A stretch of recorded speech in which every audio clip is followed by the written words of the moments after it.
Ayan guys, so sabi ng asawa ko mag-date daw muna kami pero naka-tricycle. So ayan, ito nga pala yung Pamus Food Hub at sarado pa siya pero may mga nakapark na agad sa labas kasi may mga pumasok na rin talaga.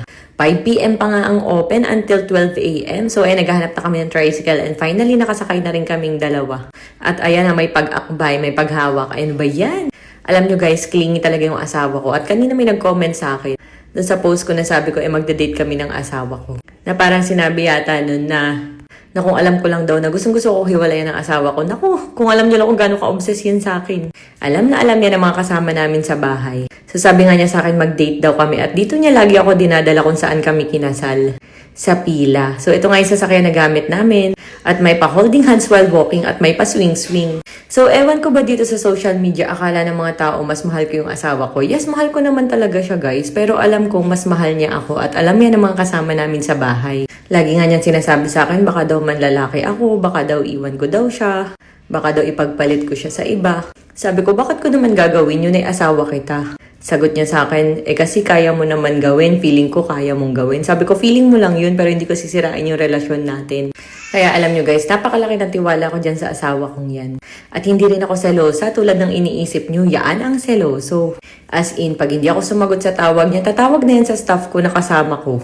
Kapag ka lumarga ako nang hindi siya kasama. At kapag ka nasa bahay, pag di niya ako nakikita sa CCTV, tatawag na agad yan kung nasan ako at anong ginagawa ko. For example, madaling araw nag-CR ako, sasabihin sa akin, anong ginagawa mo? Saan ka pupunta?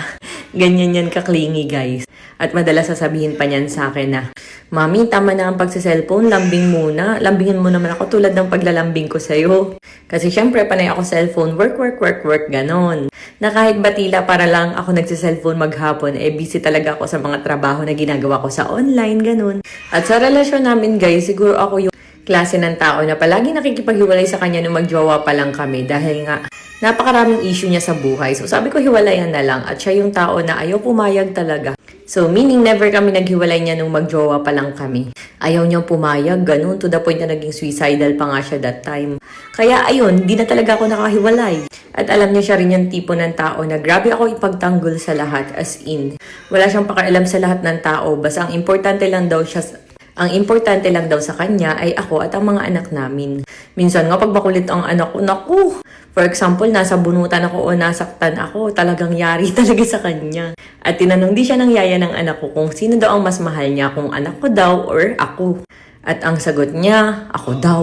Nung ako ang tinanong niya, di ako makasagot kasi syempre love ko ang mga anak ko, love ko rin naman siya talaga.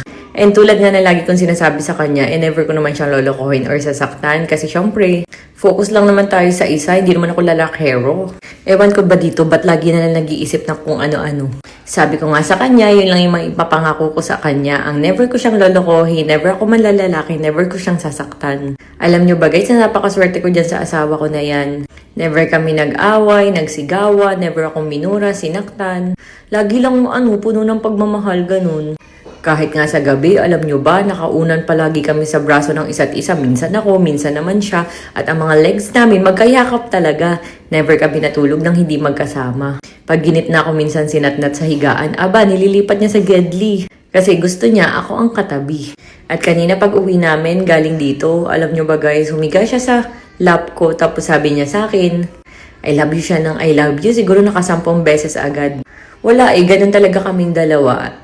Sa totoo lang, mayat-maya kami nagkikiss, mayat-maya kami nag-hug, at mayat-maya niya sinasabihan ako na mahal niya ako at ako lang daw ang magandang babae para sa kanya. Minsan nga ako'y natatawa kasi sabi ko sa kanya, ano ba ganyan? Tapos kung hindi daw ba ako naniniwala na ang ganda-ganda ko daw. Minsan naman kasi matatawa ka kasi nakatitig pa siya at nakangiti pa habang sinasabi yung mga yun. Tapos ayun, gusto nga raw niya magpakalbo pero sabi ko, naku, bakit ka magpapakalbo? Tapos sagot niya sa akin, bakit hindi ka ba nagagwapuhan sa akin pag kalbo ako? Ikaw nga, lagi nga kita sinasabihan ng maganda ka. Pero anyway, kahit kalbo naman siya, okay na okay lang sa akin. Ang init din kasi dito sa Kalawan, no? Kaya ang sarap din talaga siguro magpakalbo. At kahit ano pa mga pambabash na sinasabi sa kanya ng mga tao, para sa akin, napaka-perfect talaga ng asawa ko. Yung support na binibigay niya since magsimula ang Rosmar brand. Yes guys, bago magsimula ang Rosmar brand, naging mag-asawa muna kami at wala kaming kapera-pera sa totoo lang.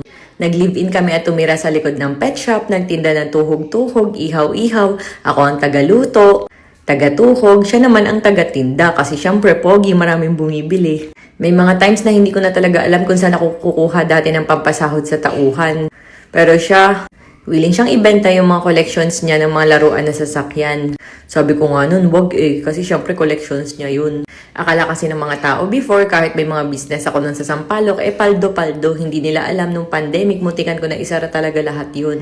Kasi syempre walang customer, walang kita, pero ayun, nung naging kami that time, yun yung nagsimula na nagbenta kami ng kung ano-ano, mga fruit salad, mga sushi, mga ihaw-ihaw, hanggang sa nagpakasal na nga kaming dalawa.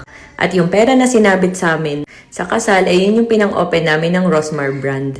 Diyan nga pala kami sa simbahan na yun kinasal, nakakamiss lang. At ayan, dumiretso na nga pala kami dito sa Pamos Food Hub, guys. Open to 5 p.m. to 12 a.m. Monday to Sunday, kaya punta lang kayo dito, guys, ha.